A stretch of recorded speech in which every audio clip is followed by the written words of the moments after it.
wondering whether it was going to be a Syndra, maybe something like a Varus could have come out as well. So we're going to get the Ryze versus Syndra. That is a mid lane matchup which stretches far, far back into League's history. We've seen that all the way since, you know, season 2, season 3, really. And now you have to start asking yourself, okay, right, you've chosen this side of the matchup. You have an earlier priority roaming mid laner, but you're against what will be an incredibly strong mid-game range advantage kind of team comp in a Varus and a Syndra you have to deal with. LGD already, I think they want to be using this Ryze to start snowballing a side lane out of control, even with the first couple of picks locked in. And look, there's still some supports available that pair so nicely to snowball that bottom lane, right? The Zeri was something that was mentioned. Lulu's still there, and even though JinJiao's like a Pyke player, very heavy engaged support, there's a lot of options here to round out if they want to go in that direction, but Nymeara might be thinking of something else, looking maybe for more engaged potential in other sides of the map. Yeah, and that's something that you can set up towards, because as we said, right, you got that Ryze, it's into the Syndra, maybe the mid lane matchup can get a bit spooky if Syndra starts getting enough gold for themselves. You're picking a Ksante though, and maybe you can play around that top side. So Cube on the side of Rare Atom has to pick his matchup very carefully, assuming that Ryze is going to make a trip there at some point. I see what you did there, but more importantly, I'm going to see what Cube does. No Darius, but the Gwen still comes out. Something we saw quite a lot of yesterday as an answer into actually multiple of these top lanes. So interesting to see from RA going back to some of their fundamentals here in this split as we go to the second ban phase. Now, Nymeara, no support for both teams here. We have, we need jungle actually, which is normally picked quite early on as one of the bans start leading us in that direction. Yeah, but I think actually Rare Atom, I really like what they've done with this, even though you are leaving two very influential map picks in your roles unpicked right now. Because Gwen, it's really hard to roam into their lane and kind of set up a lot of CC because Gwen W stops you from really getting your very quick, snappy engages on the top side of the map. Varus and Syndra are very strong laners in their own regards too. It's just setting up a lot of pieces, which mean that, again, this first pick, Ryze, is going to be struggling for options. Again, it's going to be hard to see how Haichao gets that impact across. But as we see these jungle bands fly through, Wukong's going to be the next one. Vi is something we've seen as a massive priority in the LPL so far from day number 1. Anything else I'm missing there, Nymeara, that stands out like a sore thumb? I think Viego, something that the LPL has had a penchant for a number of players in the league. Something like the Wukong and the Viego, of course we see that Wukong already banned away, are kind of more towards the higher damage junglers, which are kind of left in the pool while still being able to have a bit of your own early game presence as well. So I think the Viego's probably the one which I'll be looking towards first. But yeah, actually looking at what LGD have, they probably want something a little bit more engaging too. Sejuani's already gone, that's off the table. Markel, that's off the table. Wukong as well. There aren't the premier options left for that. And even we get rid of the Ashe on the other side as well. You mentioned the Viego, a nice little pickup. RA have both the option of the Vi there as well. That's also been left open. So it's just going to be about style here for Leyan. This is a carry jungler, someone who would pull out Nidalee, you know, maybe even the Kindred as well. This fits into his wheelhouse to start snowballing the game. And we get, Season 11 brought in here for RA. And what this is kind of starting to fill in this picture of now is that if LGD engage into those 4 champions, you're going to have a rough time. There's going to be a lot of ultimates flying over, a lot of CC disengage. Even Viego is weirdly kind of like an anti-dive champion because he kills the first target and then resets onto you, and that's a Skarner. I haven't seen that in a while. Yeah, hang on a second. That's flavor. So hang on, now what happens if LGD engage? Hang on one sec, I got to try and figure this one out, because Skarner is one of these champions where I look at this and I think, okay, right, it is about that single target again.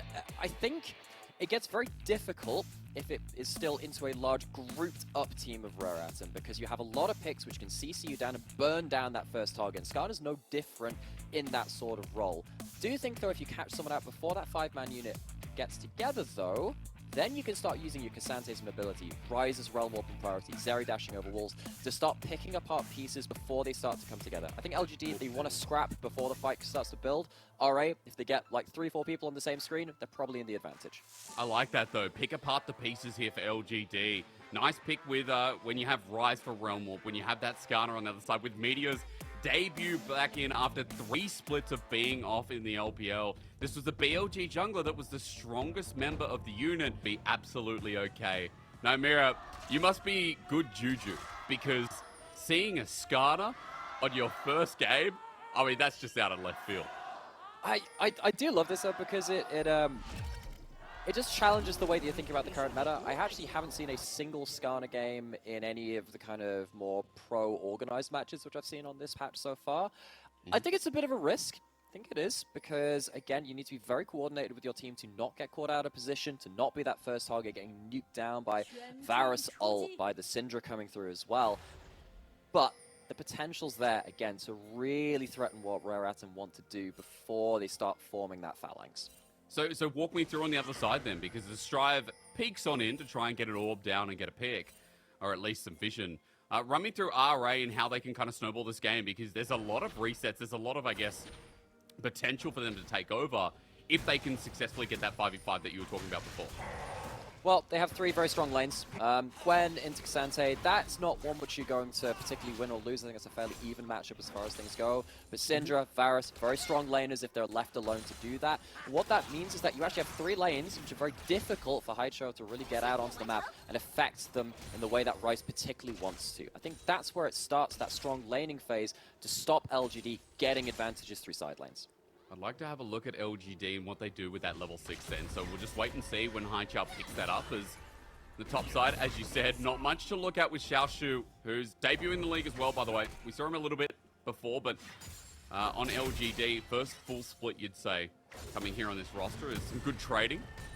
Looks like just trying to reach level 2 as Cube pays the respect and backs off. Jungler's on the opposite side of the map right now, though, passing towards bottom lane here for Meteor. And, you know, with Skarner, I mean, we don't really talk too much until he hits level 6, right? Until he has that impale. No, there's maybe one angle into mid lane where you have a flash rune prison, get the fracture across as well from Skarner. Okay. But even not really sure you want to be going into that mid jungle 2v2, especially if Viego is in the area. Viego has a lot of early damage and a lot of CC for themselves. One misstep, Viego resets and you get things going. Might be looking to do that on top side.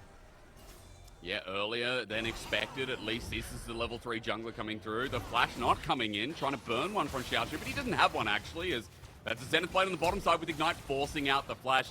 JinJiao pushed so aggressively up against the turret, and RA with an easy punish. Well, LPC just said, I'm out, and just like hops over the wall. Full support's left on his own in lane. A lot of your 2v2 is about, okay, can we get damage onto kind of the return target? You need to kind of be within range of your lane partner to kind of immediately turn down damage. LPC maybe just getting a little scared of the snap Zenith Blade and chooses to bug out early, but it does mean a little bit of HP away from the Heimerdinger. It's a nice summoner to burn as well. Good photon grenade in the bottom lane in the meanwhile though, and even though JinJiao does lose that summoner, LGD still aggressively pushed up, and they've actually got a bit of a CS lead here as well. Looks like this 2v2 working out nicely, especially since Meteor, now spotted out on a ward, is going to help ascertain control with that Scuttle Crab too. Yeah, and even though this is the poke Varus, and Varus very strong laner, that Heimerdinger gives you so much ability to push in and damage lane when you're playing around this early game. Support matchup obviously very important towards the 2v2, and LGD benefiting from it so far.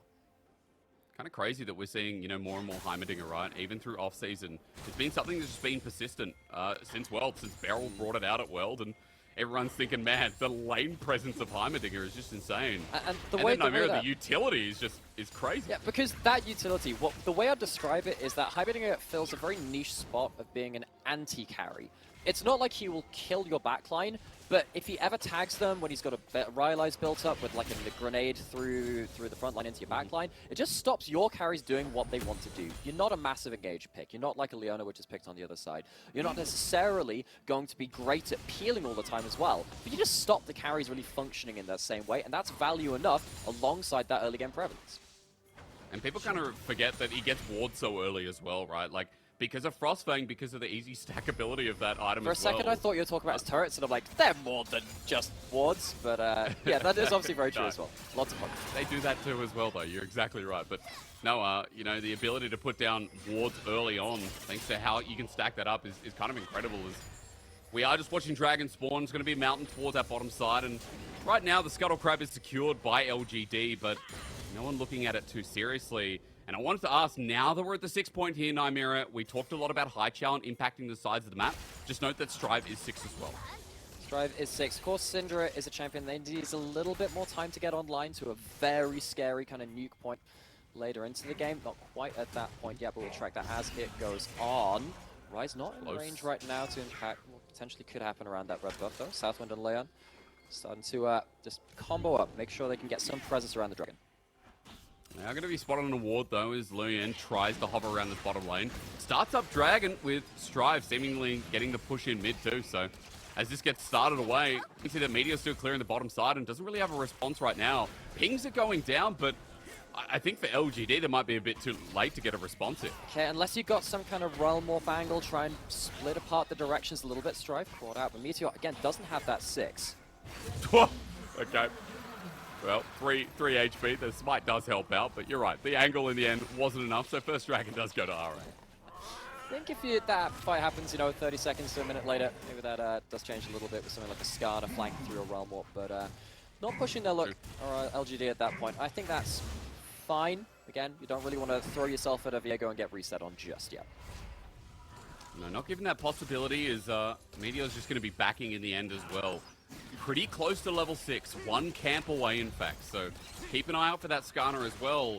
I like that you're constantly reminding us of the Realm Warp in Nymeara because, Haichao will have that extra tool with Meteor being level 6. Xiaoxu as well, we got to forget that all out and the damage that can come through. Maybe there is an angle as this Ksante now hits level 6 as well. Yeah, but this Ksante has been falling down a little bit in CS. You see the value of that Gwen, something that Ryze can't really roam up into quite as easily. You pop that W, not able to get that the Rune Prison rather, onto that champion. And Cube doing a good job of just being isolated in that top side, getting value out of that pick, and just not being a target for Ryze. Very important actually to stop, again, LGD starting to really play through this roaming mid laner. And dude, that's been Cube now for a couple of splits. He's been one of the most solid parts of RA alongside Leyan. And that all out does come through. And hey, you know what? It's just going to be Meteor by himself. Impales Cube up against the needlework, aimed the wrong way, and Xiaoxu with first blood for LGD. Displacement from that ult coming in really huge to carry Cube back towards Meteor on that Skarner. So, first blood, first swing of the pinata goes to LGD. It's a big wave, lost the turret. It's a good kill coming through. And that is something. It gives a side lane angle now to maybe try and double down on taking down Cube again and try and increase that lead even more so. Kind of crazy. I mean, the displacement you said, but the fact that Ksante can just make you an immovable object for about 10 seconds. Oh, that's fair. That is so great high counterplay. Love seeing that one. You gotta feel for Cube because we were just praising Cube for saying, look, actually been quite hard to exploit, not really given an angle to Ryze. Turns out you didn't need the Ryze there in the first place, and Meteor gets himself onto the board alongside his top laner. And we know that Ksante, from whispers that we've been hearing elsewhere, has been very, very strong. Although the games which we saw yesterday from Ksante weren't necessarily game-changing. This can be a game that can change our opinion of that champion a little. I mean, different players in the league, I feel like, as well. We're going to get very different focuses. Like, the Shy was playing it in the Weibo Cup, and I didn't catch the Marcia Cup, but at the very least, his Ksante had a very different impact, and I feel like we are going to be talking about it more and more as we go through, as Xiaoxu was the one to pick up first blood, meaning he has the Sheen, he has the Kindle Gem there as well. We are getting close to an early first item for him. While you look across the rest of the board, you could maybe say the same about Meteor, who was able to pick up the assist and who's been clearing pretty much on par with Leyan so far. So, let's track to see if any of these individual differences start to build, or if they do start to stay a little bit the same as you're talking about between those junglers in that CS. Because, alright, if they do manage to farm up, maybe get to 1-2 items, get Syndra up to, second or third part of that passive, which does stack up over time as you farm, as you hit people with skills, as you level up. That'll be when Raritan really want to start firing back. They just want to weather the storm right now through their champions in their laning phase. And then we'll keep tracking later on whether they can start winning some of the grouped up fights. So walk us through while we have a bit of fresh air. I guess I could call it when there's no blood. What does it look like at the moment with new Syndra, right? We didn't get a chance to explain yesterday, but there's a lot of changes, and she now gets splinters because she's touched, what, like too many blocks of wood or what? She's pretty much become Victor Senna in regards to that passive. You either hit champions or you hit minions, cannons in particular, and you get splinters from those you're talking about. That's the name of the passive. You hit 40 to upgrade your Q, and then every 20 after that point upgrades your W, E, R, and then your passive at the end of it. Particularly those last two, your ult will execute below 15% HP, which is even more counterplay, the counterplay button. And then the very last one is you get to 120 stacks, and then you get an extra 15% AP on top of it in case you weren't doing enough damage already. But that's a lot later into the game than we're currently at. That's what RA want to try and survive towards, and they got to survive. Haichao getting into that river as he was and just threatening RA around their side lanes. Did it on top side a little bit with that Skarner. Ryze starting to cover on this bot side and make sure that Herald gets into tower. Sssum paying the good respect as RA now move back into river after the fact. At least kind of reading the players. Meteor might be caught out. There's 2 members here. The flash center's blade does connect. What was that hitbox? Sent him to Narnia, and he ends up in front of Mordor, but Meteor still finds a kill. But that Varus ulti has maximum value as Southwind absorbs the rest of damage. Nevertheless, it's still a double for Meteor, who plays it back for LGD to get the Dragon too. That's just a miscalculation. You weren't in range with your Varus, you weren't in range with your Syndra. You're going in with the Viego and the Leona and hoping they had enough damage. It doesn't get the reset. LGD get the turnaround, and that is very important because what we were saying, LGD have the tools to really start snowballing through some of these stupid skirmishes early on, particularly because they do have the ability to come in with the Realm Warp like this. They make that first big play, and alright, it feels like they gave that play over. Oh, damn, sorry. Completely distracted by the fact that Zenith's blade didn't even get close. Didn't even touch his tail. But you're right. It was, you know, the movement from Haichao is something we highlighted through all of the early game. And staying on point, making that big difference, giving LGD now a 3,000 gold lead. It's quite a big deal as Strive just able to do some damage to JinJiao, but there's no further follow-up. And now that Dragon's down, now that it's one apiece, the game feels like it's going to go a little bit longer with the next Herald in 2 minutes 20 as well. And now the question is, what do LGD do with that next Realm Warp, right? Not too long of a cooldown, I can see there, Nymeara. I feel like we are looking at LGD holding pretty good lane states across the board. How do you push this further? So, looks like bot lane is going to be name of the game so far. Okay. That hitbox doesn't quite work out. There we go. That's better League of Legends. But yeah, I think you can see again. Let's see if they can get some more gold into this bot side of the map. I think that LGD have realized at this point you are unlikely to find easy angles onto the Gwen. They did get that one earlier with that ult and the all-out coming through, but it's much more consistent now to go towards that bot side, try and get that Ryze, that Skarner into the fray onto this bot lane of Rare Atom. Maybe take down that turret, get that first turret as well. True, the flash is available for the Impale there, so I'll be looking towards Meteor. Another piece of impact where he's got 3 out of 3 so far with his grand return. This was the jungler that I was so hyped on. I thought, oh, Meteor could take BLG to Worlds. But unfortunately, it kind of went downhill with a roster. I think it was the Zeka roster that started going downhill. Because remember, Meteor played with Kuro, aiming as well, who came over from the LCK. Both those players, a great addition, and Meteor looked pretty charged to carry them through. So far on LGD this game, he's definitely been doing that as he does just hover around bot side. Sssum plays respect once again, but this enables LPC to get that first turret. 450 gold just for the Zeri. Nymeara, I think this is a perfectly clean start for LGD. Right now. I was a little bit worried when actually, you know, RA managed to kind of stall out maybe the first couple of look-ins of that Realm Warp. Actually, we didn't see that trigger pulled for a little while. But then that big dragon fight with those death timers coming through, with a bit of gold coming through, it opened up a lot of things for LGD. You can see we're at them now.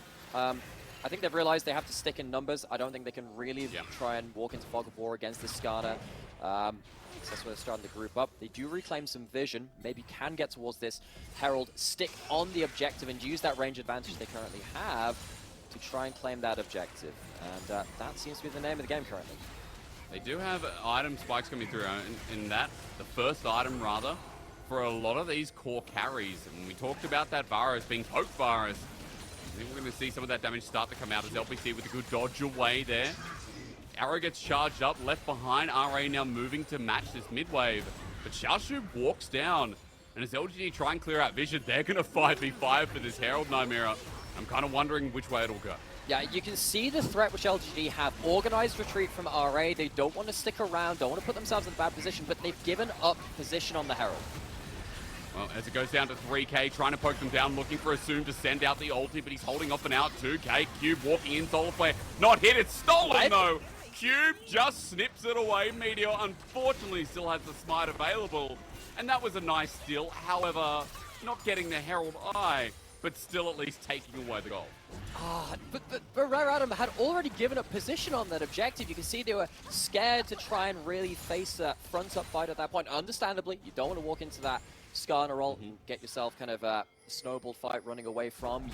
But that is kind of against the grain of that play. Important Herald at least denied from LGD. They don't pick it up themselves, but they stop LGD maybe being able to crush through mid lane or top lane turret and accelerate the game to a point where they're happier with. Yeah, those outer turrets that they want to push into, you're right, the denying factor is pretty big here. So at least for RA, they move to a more comfortable mid-game position. But Dragon's up in 5 seconds. And now for RA, the biggest question is, do they want to fight this one as well? Because this would only be second Dragon for LGD, but this would kind of put them in a position of control that I feel like they've been maintaining anyway for the past 10 minutes. Well, they don't have TPs on the Gwen or the Syndra. Looks like they're happy to keep Cube in that top side. They're doing very well in that 1v1 besides the one slip-up very early on, which of course led to that 2v1 death. But can get some ability to push into that tower. Yeah, that does leave some alone time for LGD to pick up their second Dragon of the game, get those stacking. But whereas earlier in the game, I just want to take us back to what we were saying about actually LGD did a really good job of having quite a clean early game, especially after RA kind of showed that one play which allowed LGD to kind of pick up some kills of their own. But checking in a couple of minutes later, actually that stalled out a little bit. The gold advantage hasn't grown too much in the last few minutes. And the more that continues to happen and the less that LGD managed to really kind of capitalize on that, the more I get worried for them. Because again, actually the amount of damage, the amount of single target damage, which in unlock resets, is very high from RA should they hit 2 to 3 items. True, because I was looking at the comps across the board and thinking, well, you know, we could look at scaling, we could look at Zeri, Ryze, how it plays out with the front line, with Donga sitting by the side.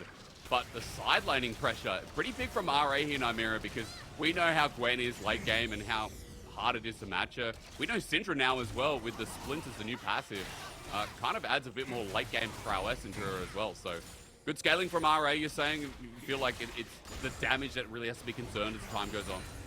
Yeah, it's kind of like how you apply that scaling, right? Because yeah, you can talk about the side lanes. The Realm Warp can always be the X factor in all of these things. We're like, oh yeah, great in the side lane. Okay. Make that like a 3v1. That can change things, but then that puts the onus on kind of outplaying with that kind of X factor tool of that Ryze ultimate. Alright though, they do have a lot of the damage. We've already called that out. And of course, if they manage to find one of those long-range skill shots which are being thrown out, things get very scary very quickly. Well, LGD so far have been really patient and holding the line a little bit, not getting too close to this Syndra, to this Varus too. This patience play is working out beautifully as RA still group up. You mentioned before, they're moving as a unit, trying to find these picks, but it just seems like LGD are not giving them an advantage. They're not overextending here. Even though Xiaoxu walks towards the wave, maybe trying to give them an opportunity, but still, it is only a turret with top side getting pushed as well. LGD not losing out too big in the grand scheme of things.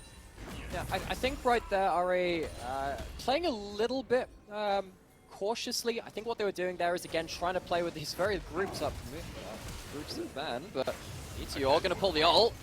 Yeah, the flash comes through, and the slide over the wall from LPC to just join up. Southwind's dead with the lightning crash down just like that. That's a kill over to the Zeri and a nice pick-off started by Meteor. That is exactly why we're moving as like 3 or 4 person units towards that bot side of the map. Because as soon as one person is kept away from the rest of the teammates, LGD's ability to collapse and chase down that first target is really dangerous. That's one of the first times we've really seen that work out. We have to track that, of course, going later into the game as well. That can just tear apart everything that RA want to do if it happens at a more important moment. This one's at least just kind of after the play's been already made. This is going to lead to like a Baron going down or something much worse in the late game. But it shows the threat which could potentially happen later on. And a nice little pick off as well. LPC off that kill, able to get the Phantom Dancer too. So we are one step away from third item Zeri. And that's always going to be a concern no matter what game you're in. Yeah. At the 20-minute mark. With the Zeri as well, like huge attack speed scaling onto that Q, which was kind of increased with the lowered range but higher burst damage kind of build. Phantom Dancer obviously gives you a lot of attack speed now if you kind of stack up to that passive. So yeah, very big point of power. And as soon as you hit that third item, it just goes critical. I think it's got to mention is, okay, never mind, Sssum throws out the Chain's Corruption, not landing onto LPC, unfortunately.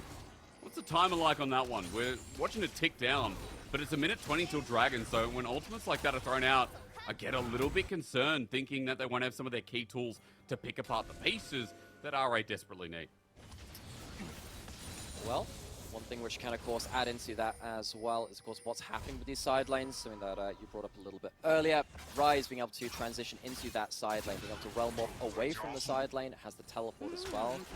Gives LGD another platform to play towards. And see what they can do with that. Pushing in that top side, recalling, heading down towards this dragon spawning in a minute. Well, as you said, Haichao, that realm warp, that cooldown, only seconds coming off.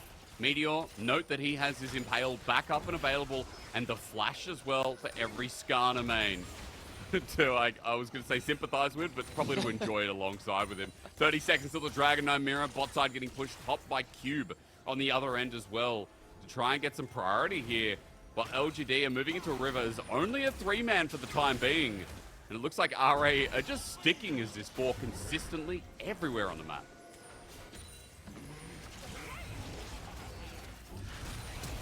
Flush comes forward. There's no Impale yet. Meteor looking for Southwind this time, but holds off for the time being. Lightning crash down from LPC is good. It zones out Leyan, and Southwind is just left on his lonesome.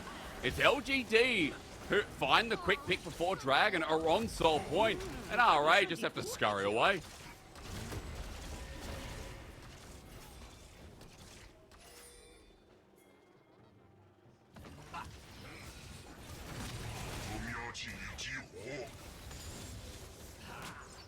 I believe for the time being, ladies and gentlemen, either I can't hear Nymeara, or I've just been absolutely baited. No, I got it. I was sat here talking about how, wow, LGD finally pulled the trigger, get themselves towards that sell point, awesome. And that realm warp, of course, zoned Syndra out of that fight very, very effectively. Which meant, of course, you couldn't stand there and get that stun through the rest of that team and try and disengage that play. LGD, important victory there. Actually, he got buzzed off. He's saying so many No, just kidding. I'm going to walk you to that on your first broadcast. Get him fired. Walk us through this one, though. You can get your second chance now and tell us what happened. Yeah, so really important flash away. This is the second most important thing here. You see the center of the fight, that's all cool, but Strive is not there to land a stun through this fight. Southwind isolated, no flash on that Syndra, no ability to kind of walk into this river now. Vision's been removed, no ability to really continue that fight after that point. And really beautiful pick-aparts as well. I think LGD, what we're seeing in this first game, is that this team is a more cohesive unit. Sounds like I'm echoing what I said about WE yesterday, but Meteor has brought a lot of new direction here to a roster that barely had any. And honestly, a roster that I expected to be 17th. Now, against RA, showing really beautiful map play so far in game number 1 with a 3k gold lead, with now Soul Point leading into Infernal Soul in 3:45. Chains of Corruption comes out. We're still fighting around the mid lane. Scout of the Week is great, and it even hurts LPC to the point of poking out with a Sssum on the back end. But Xiaoxu is still healthy enough as Haichao has just moved on in, but won't find a pick apart. I love A-ramming here, because Baron seems to be the threat. But again, this all just stems from what we've seen in the entirety of the game. RA realized, hang on, if we go alone, we die. Let's not do that. But LGD, they're almost finding these snap engages. They're very close to it. You see that Heimerdinger Alt-E flying across that team and not quite finding the target. But that is the name of the game, trying to combat this range advantage, this big rooped up team of RA. And they're able to run in. I mean, they're dodging nicely as, again, Leyan going to be impaled in. He tries to get out with a Heartbreaker, but he gets teleported all the way to the end of the Scorpion King. Meteor showing up flowers at this point as Cube gets yeeted back by Xiaoxu. That was a 3-man queue as Southwind's next on the menu. A double already given over. LPC takes the triple, and La Gandier are just picking apart the rear Atom. And that is the one moment which breaks the dam. Rare Atom, they had been holding on, they had been trying to play defensively, but one key mistake leads to everything falling apart. Full ace, clean ace, Baron, Dragon spawning in 2 minutes 20. That'll be Soul for them. That is a crushing blow in this first game. I just cannot believe knock-up after knockback after Impale. Meteor decides that Leyan can't get out of that, and, you know, I love that interaction. The amount of times that I have never seen that before, by the way. Yeah, neither have I, because I thought it was unstoppable. I thought he could get out, but you are still impaled, as we're about to see momentarily. Yeah, it makes you unstoppable. Doesn't actually cleanse the CC completely. See what happens here, pulls the ult. Nope, getting dragged straight back into the fray. Completely destroyed. There is just, that is really sad to watch, but also really satisfying considering the amount of dirty things that Viego has done to competitive League of Legends for the last couple of years. Getting a bit of a taste of his own medicine in that one. Speaking of dirty, Xiaoxu's knockback, that 3-man Natofo strike from his ulti was just huge. So props to the Ksante that I think we've seen perform the best so far as Chains Corruption lands on a Meteor, but he has tenacity. So it means nothing as LPC uses the Baron minions to push the wave. Now Cube is able to get something as a top side here as a response, but for LGD, they've got that Ryze pushing in the bottom side. Make sure they're not going home empty-handed. You can see that Ryze happy to sit in that side lane. Cube trying to pick up some objective bounties, but at what cost? He's caught behind enemy lines. Trying to take some wolves, but this is going to be a long, extended trip back to the fountain, I'd imagine. Yeah, look, Need to Work is available, but that Skarner, as you've seen so far, is pretty easily going to be taking Cube on a joyride. Bringing it into LBC, that's the kind of jungler you guys don't get in solo queue. So the 5th kill for the AD carry, and this one looking like a done deal for LGD, with the Soul in 30 seconds seeming pretty easy to acquire. I mean, you've hit your 3 items on that Zeri. Give a little bit of gold after that point as well. Why the heck not? LPC, 5-0-4, unkilled. I mean, no one has died, actually, on the side of LGD so far. I hadn't actually quite clocked that. There are 0 deaths across this entirety of this team so far, despite Rare Atom having some moments where maybe they could have picked someone off at the start of the fight. It's just not culminated in anything. It'd be flawless apart from the 2 turrets and the 1 dragon. Like, that's how clean this has been from LGD. Words I didn't use last split. No way in hell did I call LGD a clean team. And I think on top of that, you know, we had a lot of high expectations with Rare Atom maintaining their roster, adding Sssum, who was on LGD last split. But little did we know that apparently LGD in the offseason have been ramping up with Meteor leading the charge. Now with Infernal Soul, it's easy to say that this game requires one more fight, Nymeara, for the base, and potentially game 1 to just end in a blink of an eye. Yeah, and that fight is just going to be so difficult for Rare Atom, because again, when we were talking about things coming out of Champion Select, it was talking about, okay, the first target dying is very important to Rare Atom because they want to get a Viego reset. Of course, with no deaths on the team, Viego can't reset, and there's no damage now, really, on the Syndra, on the Varus, to take down someone as tanky as Meteor is on this Radiant Virtue, Sunfire. Skarner running straight towards them. The amount of gold afforded that jungler as well, never mind someone like the Zeri pumping out all that damage, is completely disarming Rare Atom of their main win condition. Because, yeah, it just looks crazy to consider as Meteor is going to interrupt with an Impale once again. Cube dodging away thanks to the Howling Mist. But he's not going to get too far as RA still play defensively. Meteor's ultimate, you can see the cooldown really not that long at this point in the game anyway. So he continues to play aggressive as Southwind forces the flash out of him. Soulflare does come through. But LGD playing with their food a little bit, it seems. This Skarner might further sub it up, but I don't think it's going to affect him much. Yeah, Meteor could just position so aggressively. The threat isn't there. They can keep throwing these stuns, sure, but he's got enough move speed. JinJiao maybe doesn't have the same degree of freedom. Loses half their HP to just one of those combos from the Syndra. But again, Rare Atom really struggling to land the damage where it matters. Are they going to find anything onto Haichao though? RA still trying to get a pick to get back into this game, but they're 8,000 gold down against an Infernal Soul. Even if there's one pick, there needs to be many more. There needs to be something like a Baron still. There needs to be something like, I guess, a compounding effect, Nymeara, because, you know, we did talk about scaling a bit, and we talked about it in the right stance, you know, the right happenstance, I guess. And I think the right happenstance for LGD is that Ryze has 3 items, and Zeri has 3.5 items, and Ksante cannot be moved, and Skarner is going to do the moving. So, again, how do RA find that perfect pick to come back into the game if there's any chance? Oh, it has to be some incredible misposition by LPC. I think it has to start with that. Maybe jumping over a wall, gets caught out by a Syndra stun.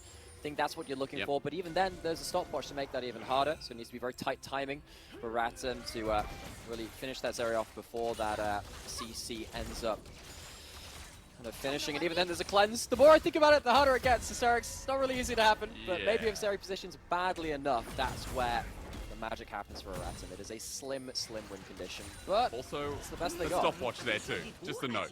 I Just think everything. that's also- Everything. Yeah. Yeah, good luck. At least maybe if LGD is split apart, RA maybe have a chance, but maybe is the key word here, because Southwind once again caught out the front lines, has to burn the flash. It's a double stun thanks to Scatter the Weak, but LPC is the one frontlining with his ultimate ready to go. Now, it goes on cooldown, which is great, but unfortunately that Ultra Shock Laser just shows you the difference right now. Sssum takes almost half his health with one quick bit of poke. Back they go. Baron spawning, 2 minutes on the Elder as well, so there's not going to be overlapping spawns for Aratum to try and make some kind of crazy trade between the two of them. LGD able to reset, head back towards this Baron, control the area, force RA to try and survive another fight. Or maybe just fight them brute force down mid. Forget control, Nymeara. When you have LGD on a rampage and a Realm Warp with Meteor taken at full frontal, then you can end the game right here. Baron now availability, a possibility no longer, an absolute certainty. And game number one in the palm of their hands. Beautiful play. I love the aggression, and you have to say that LGD looked like a different beast. Now, maybe somehow this game will stretch towards an Elder Fighter as well, but LGD, like you were saying earlier, I feel like they're just playing with their food. They've taken that Baron, they have themselves all the items they need. It really does feel like Aratum, whatever slim victory they have, it just continues to get harder and harder. This ain't getting any easier for them. Look at the replay again, because they just got run down, and I just love that Haichao afterwards. It's like, okay, I'm going to Realm Warp in this Skarner again. Yeah, that's just such a good combination to have to chase down the rest of the fight, because once you lose the little bit of frontline you do have from Aratum, no one's really stopping you and protecting your retreat. That Realm Warp is going to go uncontested at that point. Well, we come back to live though, a minute 10 till the Elder. Surprised to see the TP come through so soon, but RA looks like they just want to do the dance nice and early. However, a minute to go, mid is pushing in, the TP coming through from Haichao. He's like, well, I don't know why they're here so early on. He's just going to go and break the base. He's going to go break the base. He's going to have Realm Warp in the next couple of seconds anyway, but it is a 5v4. Oh, Southwind went by himself. Look, they think they can take it, but the gold is just too different. Flash from LPC, ultimate making magic, and he blocks away the ulti from Strive. Unleashed powers and unleashed whoopsie. As Meteor brings back Leyan. It's been a bit of a jungle diff here. It's been a great return for the Skarner. In game one, after a 3-split break, you return to the LPL and you're like, yeah, I'm gonna play Skarner. If that's not chat energy, I don't know what is, as LGD are now bare nexus against RA. A stomp in 33 minutes, a definitive game, 0 deaths. That's the debut for LGD in 2023. And honestly, feels like that Skarner was a bit of a difference maker. I was looking at the first couple of picks in that draft going, okay, alright, not really much for the Ryze to do around the map in the early game, not able to easily snowball those lanes, but the Skarner helped again be that pick potential, the ability to force Aratum to play hyper defensively and not be able to look for picks of their own. Hemmed them back, and it ended up getting to the point where LGD just had free run of things eventually with that fear of what they could do with the Realm Warp and the Skarner. And again, it's so funny because I don't think the Realm Warp defined the game. I think the gank topside did Nymeara, where Cube was caught out. They were able to get a solid push here for the Ksante in Xiaoxu. And then even towards the bottom side, Herald play, great timing from Meteor. It's just key gold on key targets, I think, that made it so clean. Yeah, I think the way that I would describe this game is that the genre changed to horror survival at some point for Adam, because they were sat there saying, what the heck can we do? You have to be at least 3 people anytime you're moving on the map. And that restrained a lot of their options where they had to play just overly defensively. It meant that they could play on less lanes. It meant they were losing resources. And eventually they make one mistake, it rips the whole map open. And it was a shame as well because I think Sssum was playing quite calmly, quite quietly, I should say. And these ultimates weren't landing on top of that. It was just like the icing on the cake for LGD that they were never really getting locked down. If the lockdown came through, it was on this Skarner. It was on Meteor.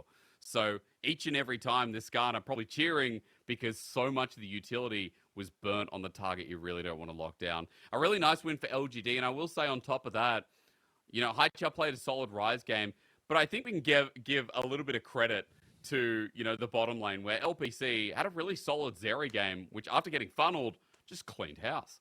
Yeah, I think whenever a Zeri goes completely deathless, you have to look towards them and go, well, Zeri is the kind of champion that should be dying. That's the kind of champion which you have to be focusing down. Did a heck of a lot of damage, and of course you look at them being a little less damage than the Varus. That's a poke Varus, it's really not the same kind of champion. LPC making it count in that late game after being just hyper safe and never really under any threat. Leyan did not do too much. I mean, let's be honest though. Meteor jungle gapped here on the Skarner and constantly had control of these lanes where Leyan paid a visit to the top side, but wasn't able to get too much done. Not even getting the flash there from the play. So unfortunate, the one gank we saw was at level 3, and then apart from that, it was a very quiet time. And if you're looking across the board and seeing the numbers, you're exactly right. It was a 0-kill game for RA. Nymeara, I don't think we've had many of those, even in the past 2 years or so. I thought I was promised a bloodbath. I thought we were promised a little bit more than this, Hysterics. But what it means, though, is that when you're looking at one of the players which we did highlight for Rare Atom in Leyan, being a player which is meant to be very versatile, meant to be a player which has really led a lot of his teams to success, being one of the most important players on the teams which he's been on, to have such a low-impact game, coming back for Game 2, something has to be switched up, because not having that point of pressure from the jungle, that is not going to work for you, even in this kind of matchup. Yeah, and it's crazy.